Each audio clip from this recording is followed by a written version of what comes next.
এলাকার মানুষরা খুবই বিধ্বস্ত হয়ে আছে, কিন্তু বাজেটে সেইভাবে শামশেরগঞ্জের ভাঙন নিয়ে এখনো কোনো সুরাহা করতে পারছে না, ভাঙন রোধ করতে পারছে না। দেখুন, আমরা বামপন্থীরা তো যা বলি তাতে তো অনেকটা বলি। প্রথম কথা হচ্ছে যে ভাঙন রোধ করতে গেলে পরিবেশকে বাঁচাতে হবে।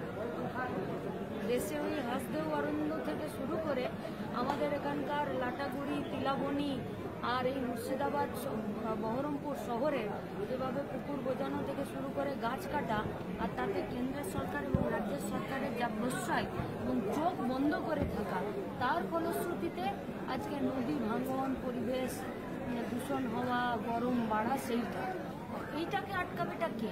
আর দ্বিতীয় কথা হলো যে বন্যা নিয়ন্ত্রণের যা টাকা বরাদ্দ করেছে তা সাফিসিয়েন্ট নয়।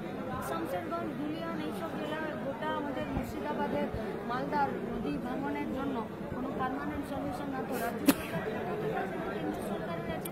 আমরা ইলেকশনের আগে, ইলেকশনের পরে এবং আজকেও সাধারণ মানুষকে জাতিগুলো দেখে আমরা তাই আবেদনও করবো যে এর বিরুদ্ধে একটা বলিষ্ঠ আন্দোলন, বলিষ্ঠ লড়াই এবং মানুষের জনমতকে এক জায়গায় নিয়ে আসার কাজই আমরা করি। বিভিন্ন নির্বাচনে বামেদের ভরাডুবি, সেখানে দাঁড়িয়ে আপনি একজন ইয়াং জেনারেশন, নতুন নেত্রী, যে জায়গায় দাঁড়িয়ে কিভাবে এই জায়গাটাকে রিকভার করবেন, কি ভাবছেন? দেখুন, বামেদের ভরাডুবি হলো তো বামেদের কিন্তু ক্ষতিটা একা হলো না। দেখুন, 7 বারের জন্য নির্মলা সীতারামন এমন বাজেট পেশ করলো যে মানুষের ক্ষতিতে আবার ফাঁস পায়। বামেদের ভরাডুবিতে কেউ কেউ বিরোধী রাজনৈতিক দলরা উৎফুল্ল হতে পারে, সাধারণ মানুষের না বিশ্বাস হয়। লড়াই আমাদের একটাই, রাস্তায় থাকা, মানুষকে সঙ্গে নেওয়া এবং ঐক্যবদ্ধ। মুখ্যমন্ত্রী 1 লাখে দুর্গাপুজোর অনুদানে 70 থেকে 15,000 বাড়িয়ে 85 করলেন, এই বিষয়ে আপনার কি? কটা চাকরি হবে, 6টা কর্মসংস্থান হবে। আমাদের শুধু একটাই কথা, যা করছেন করুন।